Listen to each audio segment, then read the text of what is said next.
स्वागत है आप सभी का माया एकेडमी यूट्यूब चैनल पे। आज की डेट है 6 नवंबर 2022 और हम अपने प्रीलिम एग्जामिनेशन 2023 से संबंधित अपने डेली करंट अफेयर्स की इस सीरीज को आगे बढ़ाएंगे। तो आज मेनली देखिए दो टॉपिक के ऊपर चर्चा करेंगे। पहला हमारा टॉपिक होगा इंडियन एक्सप्रेस में छपा हुआ था। इसमें टॉपिक का नाम क्या है कि क्या राज्य सरकारें राज्यपाल को हटाने का अनुरोध कर सकती हैं या नहीं। तो इससे संबंधित हम अपने आर्टिकल को डिस्कस करेंगे।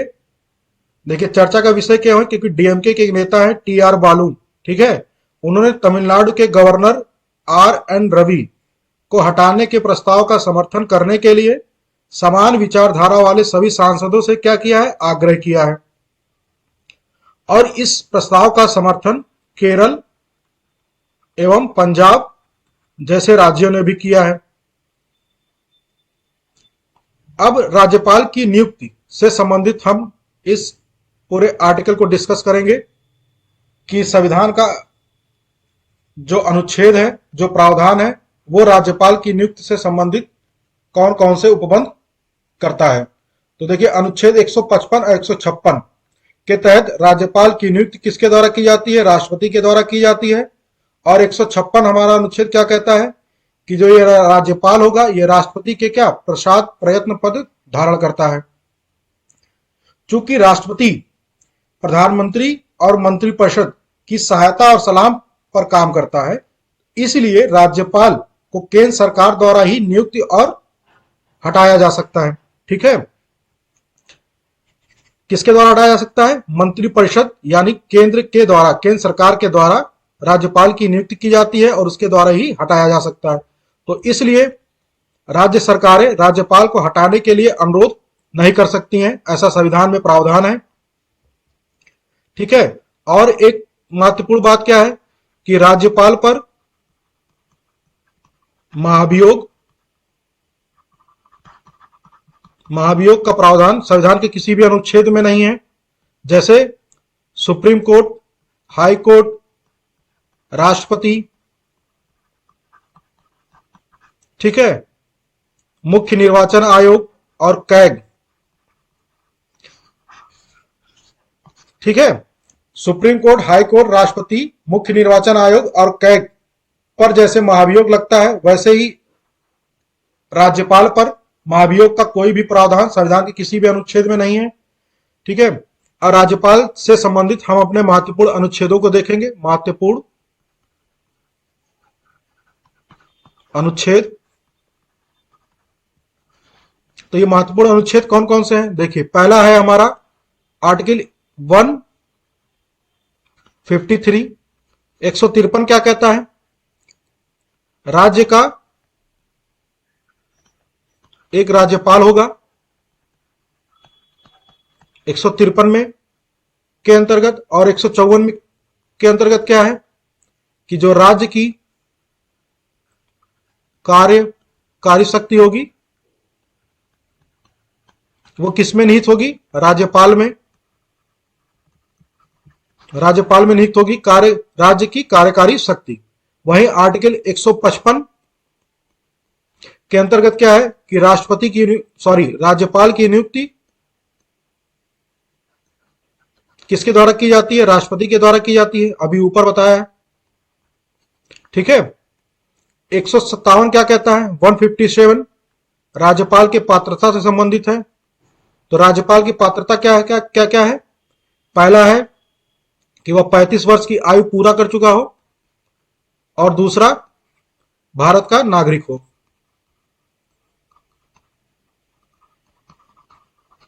ठीक है, ये उसकी पात्रता है संविधान के अनुच्छेद 157 के अंतर्गत। वही 161 क्या प्रावधान करता है, यह राष्ट्रपति की क्या है, क्षमादान शक्ति। 161 के अंतर्गत है। 163 राज्यपाल, जो राज्य का राज्यपाल होगा वो राज्य मंत्रिपरिषद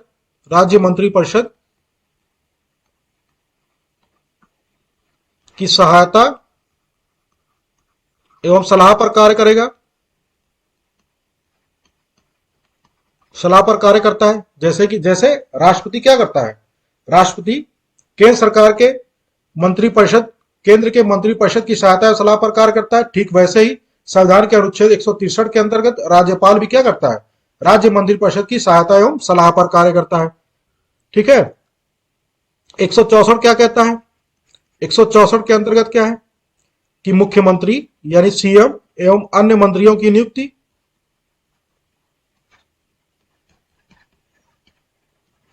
किसके द्वारा की जाती है, राज्यपाल के द्वारा की जाती है।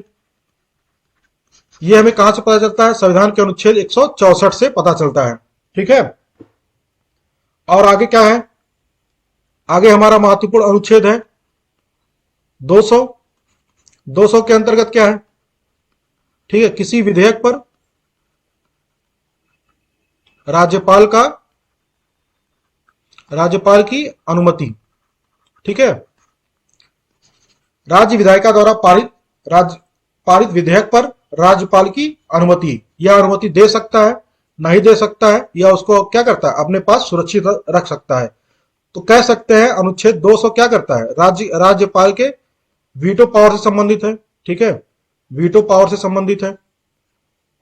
वहीं अनुच्छेद 202 क्या कहता है, यह राज्य बजट से संबंधित है। राज्य बजट को क्या बोलते हैं, वार्षिक वित्तीय विवरण। ठीक है, राज्य बजट को संविधान में क्या बोला गया है, वार्षिक वित्तीय विवरण। किसके अंतर्गत, अनुच्छेद 202 के अंतर्गत। ठीक है। 213 क्या प्रावधान करता है, यह राज्यपाल के अध्यादेश से संबंधित है। ये जितने भी अनुच्छेद डिस्कस किए जा रहे हैं, इसका मुख्य कारण यह है क्योंकि अभी हाल ही में बहुत सारे मुद्दे राज्यपाल से संबंधित चर्चा के विषय रहे हैं। इसीलिए हमारे आने वाले एग्जामों की दृष्टि से जो ये गवर्नर है, राज्यपाल है, इनसे संबंधित जितने भी संवैधानिक अनुच्छेद है, महत्वपूर्ण अनुच्छेद है, वो हमारे लिए इंपॉर्टेंट हो जाते हैं। इसीलिए इसको यहाँ पर डिस्कस किया जा रहा है पूरी डिटेल के साथ। ये अनुच्छेद 213 राज्यपाल की क्या है, अध्यादेश से संबंधित है। 217 क्या कहता है, 217 हाई कोर्ट के जो जज होते हैं, न्यायाधीश होते हैं, उनकी नियुक्ति। ठीक है, उनकी नियुक्ति के लिए किससे परामर्श किया जाता है, राज्यपाल से परामर्श किया जाता है।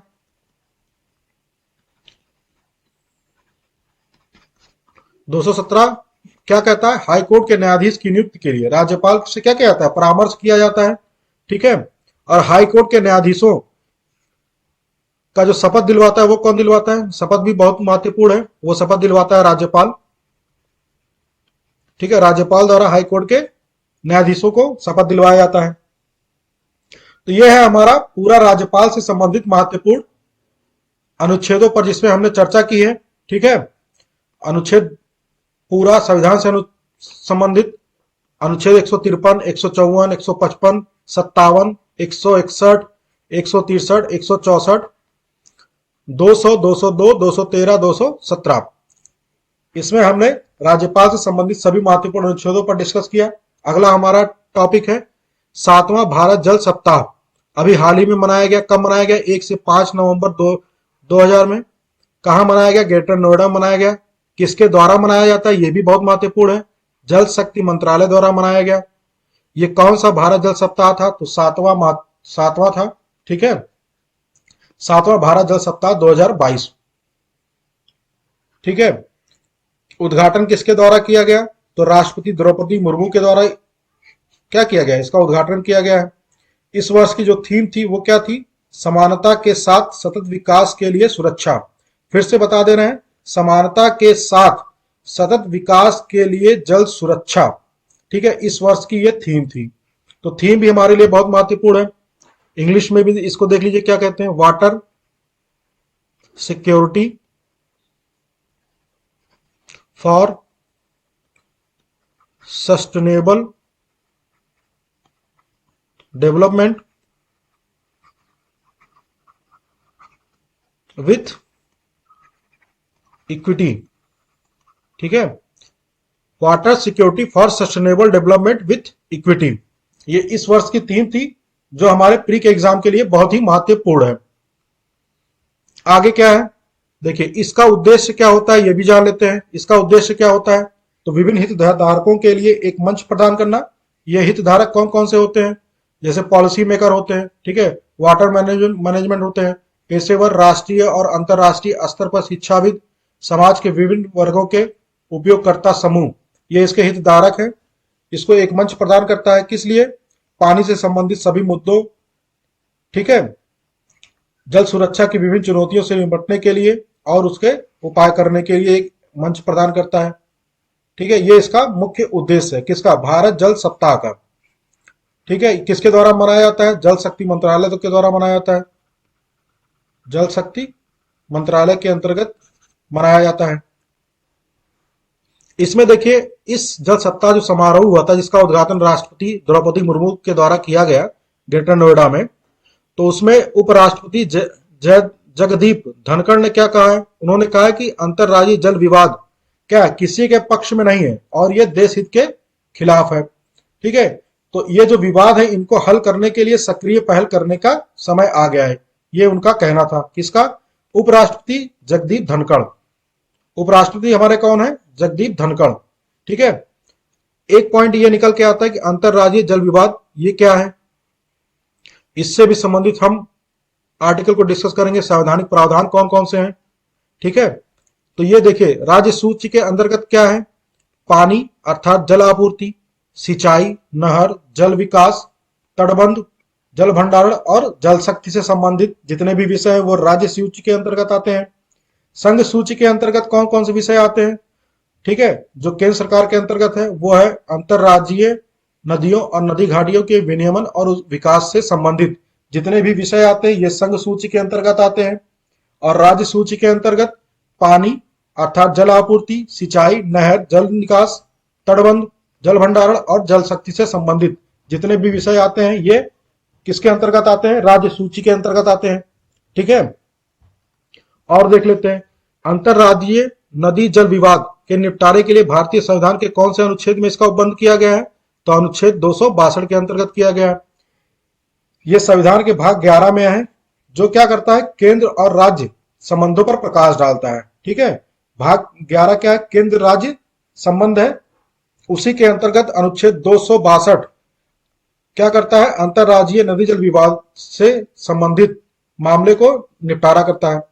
अनुच्छेद 262(2) क्या कहता है, कहता है कि सर्वोच्च न्यायालय को इस मामले में न्यायिक पुनराविलोकन यानी जुडिशियल रिव्यू और उसकी सुनवाई के अधिकार से वंचित किया गया, किसको, सुप्रीम कोर्ट को। यानी सुप्रीम कोर्ट ऐसे किसी भी मामले की क्या करेगा, सुनवाई नहीं कर सकता, उसका न्यायिक पुनराविलोकन भी नहीं कर सकता है। ठीक है, यह अनुच्छेद किसके अंतर्गत है, अनुच्छेद 262(2) के अंतर्गत। इसी अनुच्छेद के तहत अंतरराज्यीय नदी जल विवाद अधिनियम 1956 लाया गया था। ठीक है, ये एक्ट हमारे लिए महत्वपूर्ण है कि कब लाया गया था, तो 1956 में लाया गया था। इस अधिनियम में क्या था कि संसद को अंतरराज्यीय नदी जल विवाद के निपटारे के लिए अधिकरण यानी ट्रिब्यूनल बनाने की शक्ति प्रदान की गई, किसको, संसद को प्रदान की गई है।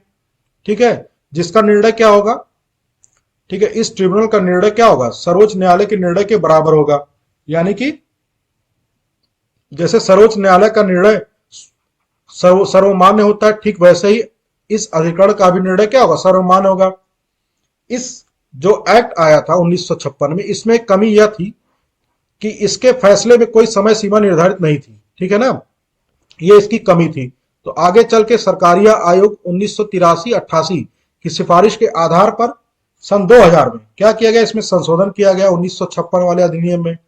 ठीक है, और संशोधन करके क्या किया गया, जो विलंबन वाली समस्या थी उसको दूर किया गया। तो जो 2002 में संशोधन किया गया था उसमें क्या किया गया था, यह भी देख लेते हैं कि इस न्यायाधिकरण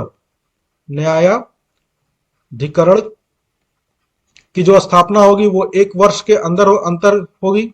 ठीक है, 1 वर्ष के अंदर होगी, और जो इसका निर्णय आएगा इस न्यायाधिकरण का वो 3 वर्ष के अंतर्गत आएगा।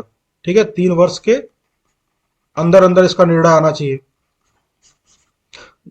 संशोधन के द्वारा यह प्रावधान किया गया, यानी कि गठन के बाद से जो उसका निर्णय आएगा वो 3 वर्ष के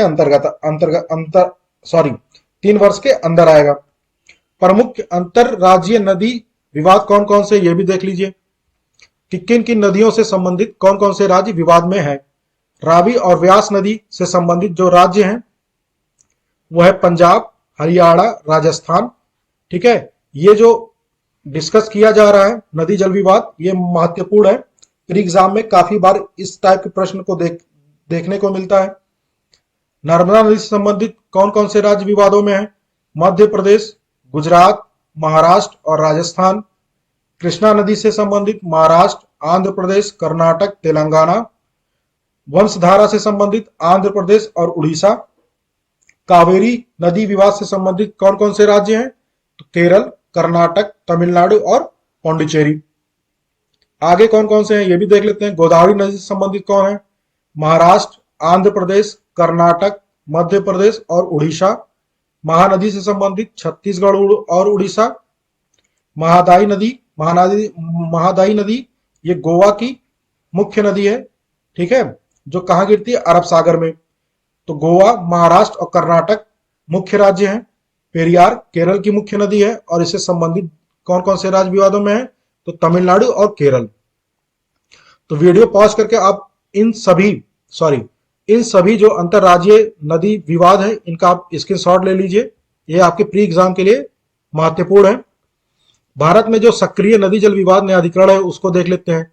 ठीक है, 1956 के अंतर्गत 1956 के एक्ट के अंतर्गत जो गठन किया गया था वो है रावी व्यास जल न्यायाधिकरण 1986। पंजाब, हरियाणा और राजस्थान। ठीक है, कृष्णा जल विवाद न्यायाधिकरण 2004 में गठन किया गया था। ठीक है, कर्नाटक, तेलंगाना, आंध्र प्रदेश और महाराष्ट्र। महादाई जल विवाद न्यायाधिकरण 2010 में इसका गठन किया गया था। गोवा, महाराष्ट्र और कर्नाटक इसके मुख्य राज्य हैं। और आगे वंशधारा जल विवाद न्यायाधिकरण का गठन 2010 में भी किया गया था। आंध्र प्रदेश और उड़ीसा से संबंधित है। ये जो वंशधारा नदी है ये उड़ीसा की मुख्य नदी है। ये उड़ीसा से बहने के बाद आंध्र प्रदेश में बहती है, उसके बाद बंगाल की खाड़ी में इसका निकास होता है। महानदी जल विवाद न्यायाधिकरण का गठन अभी 2018 में किया गया था। ये उड़ीसा और छत्तीसगढ़ से संबंधित है। ठीक है, तो ये महत्वपूर्ण हमारे आर्टिकल थे नदी जल विवाद से संबंधित, जिसमें हमने पूरे डिटेल के साथ डिस्कस किया है। एक भी पॉइंट, ठीक है, जो डिस्कस किया गया है आपके प्री एग्जाम में आने की संभावना लगभग मान के चलिए 100% है। ठीक है, गवर्नर और नदी जल विवाद ये मान के चलिए आपके प्री एग्जाम जो भी होगा 2023 में, ठीक है, उसमें से एक या दो प्रश्न तो ये जरूर है, जरूर से जरूर आपको देखने को मिलेगा प्री एग्जाम में। तो इस सभी टॉपिक को आप ध्यान से देख लीजिए, आप इसका नोट्स बना लीजिए। ठीक है, तो ये रहा हमारा आज का पूरा आर्टिकल, जिसमें हमने दो टॉपिक के बारे में डिटेल से चर्चा की है, गवर्नर और नदी जल विवाद से संबंधित। तो अगर आपको ये डेली करंट अफेयर्स का सीरीज पसंद आ रहा हो तो आप इसको लाइक जरूर कीजिए, शेयर भी करिए अपने फ्रेंड्स के साथ और सब्सक्राइब कीजिए चैनल को। ठीक है, so thank you very much for watching daily current affairs series. ऐसे ही महत्वपूर्ण टॉपिक के ऊपर और भी डिस्कशन किया जाएगा, तो अपने दोस्तों के साथ इस वीडियो को शेयर जरूर कीजिए।